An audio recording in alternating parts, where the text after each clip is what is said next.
Assalamu alaikum.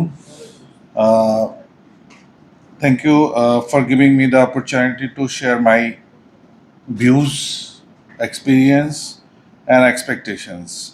So প্রথমেই হচ্ছে আসলে আজকের মানে যদি আমি বলি যে এই প্ল্যাটফর্মটা হচ্ছে আমাদের সামনে আমাদের এক্সপেকটেশন এবং নিউ অরাইজনটাকে একটু ভিউ পয়েন্ট করার জন্য প্লাস হচ্ছে the way Mister Rajeev and his team is doing is it এটা একটা ভ্যালিডেশনও দরকার যে ইজ ইট আসলে ওয়ার্ডফুল অর নট। আমি একটু যদি বলি যে এখানে আমাদের আসলে আলটিমেট অবজেক্টিভস হচ্ছে to infuse the talent scarcity in the industry. এটা হচ্ছে ওনাদের objectives. So how can we meet this challenges? Like আমি যদি আমার ফ্যাক্টরি পয়েন্ট অফ ভিউটা বলি, আমি ফ্যাক্টরিতে আছি, উই আর রিয়েলি মানে have challenge with hiring the mid level supervisors. আমি কিন্তু মিড লেভেল সুপারভাইজার খুঁজতেছি অ্যারাউন্ড 30,000 টাকায়, বাট একটা চুয়েটের ছেলেও কিন্তু he is even intent to start his job with 30,000, but I am not getting rather A supervisor. So ultimately, they are the intermediary and they cannot meet our expectations. So how can we catch this, apples, fruit? This is the low-hanging fruits. So আমি যদি একবারে statistically বলি, বাংলাদেশে on an average total educated গ্র্যাজুয়েটসের মধ্যে 13.5% are remain unemployed. আমরা খালি certificate oriented graduates বানাচ্ছি। Universities are prolific, graduation ceremonies are prolific. আমরা আত্মীয় স্বজন, ভাই brother, so you all are sending them to big graduates. আমরা কোনো ধরনের টেকনিক্যাল এডুকেশন আমাদেরকে একটা ফিডব্যাক লিখতে দিল, স্কিল কম্পিটেন্স কি?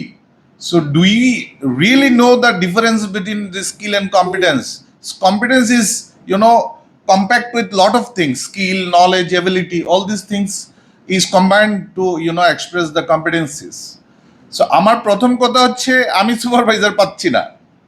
I am really looking for good supervisors.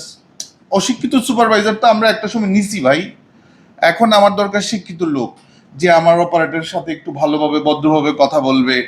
কারণ আমাদের আজকে হচ্ছে 26, by 2030 I have to even achieve the SDG. All the brands are dragging us to achieving all this SDG. By 2030 women empowerment হইতে হবে মানে 50%। আমার ফ্যাক্টরিতে উইমেন ওয়ার্কার আছে 75%, বাট কেউ সুপারভাইজার হইতে চায় না। Why? Still the working environment is toxic. আপনাদের ওইখানে আমি দেখলাম আপনাদের যে একেবারে entry level, basic level, mid level এবং অ্যাডভান্স লেভেল, কোথাও আমি সুপারভাইজারি কোনো পজিশনস দেখি নাই। ইউ আর মানে ওপেনিং সাম মার্চেন্ডাইজিং, ফ্যাশন ডিজাইনিং, এগুলোর দরকার নেই। আমার দরকার মানে এগুলো যদি আপনি স্ট্যাটিস্টিক্যালি বলেন, দিস ইজ এ ভেরি মানে নন টেঞ্জিবল এবং very negligible amount of stakes. আমার প্রোডাকশনের সুপারভাইজার দরকার যার নলেজ থাকবে, যার লিডারশিপের নলেজ থাকবে, যার প্রবলেম সলভিং অ্যাবিলিটি থাকবে। হ্যাঁ, তো এটা আমার দরকার। আমি আসলেই চাই, কিন্তু আমি এটার মাধ্যমে বলতেছি এই মুহূর্তে আমার 26 জন সুপারভাইজার দরকার, শিক্ষিত। আমি খালি এসএসসি পাস পাই না দেখে নিতে পারছি না, কারণ আমার কোম্পানির একটা মিনিমাম রিকোয়ারমেন্ট হচ্ছে এসএসসি পাস হইতে হবে।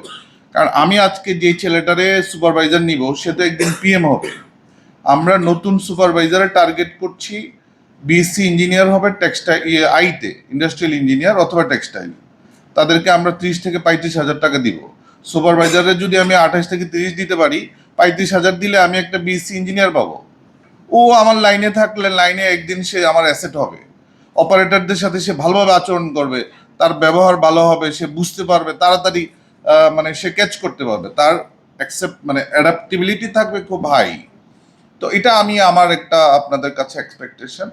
আর উইমেন এম্পাওয়ারমেন্ট আমরা প্রচুর, আমি যদি আপনাদেরকে আমার নিজের একটা রিসার্চের রেফারেন্স দিয়ে বলি, মানে প্রচুর ফিমেল চলে যাচ্ছে, অ্যাট্রিশন হচ্ছে ইন্ডাস্ট্রি থেকে।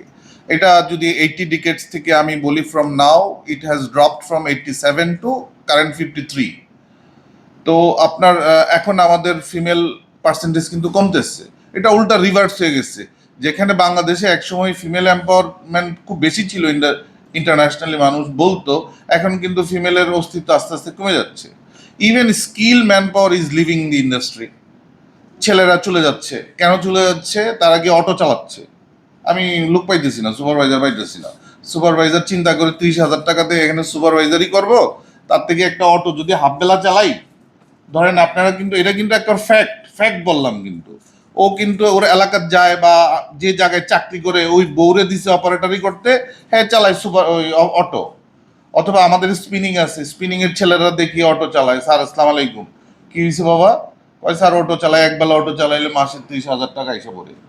তো সো এটাও আপনাকে কিন্তু চিন্তা করতে হবে। উইমেন এম্পাওয়ারমেন্ট, আমার কিন্তু মিড লেভেল স্টাফে সুপারভাইজারি রোলে মেয়েরা আসতেই চায় না।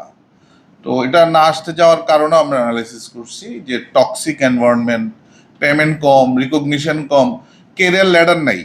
আমাদের গার্মেন্টস ইন্ডাস্ট্রি, আমরা যারা আসছি, আমার সাথে আমার বন্ধুরা, আমার কলিগসরা একমত হবেন, আমাদের কোনো ক্লিয়ার ক্যারিয়ার পাথ নাই। আমি অনারেবল ডিরেক্টর স্যার এখানে আছেন, he is also an honour.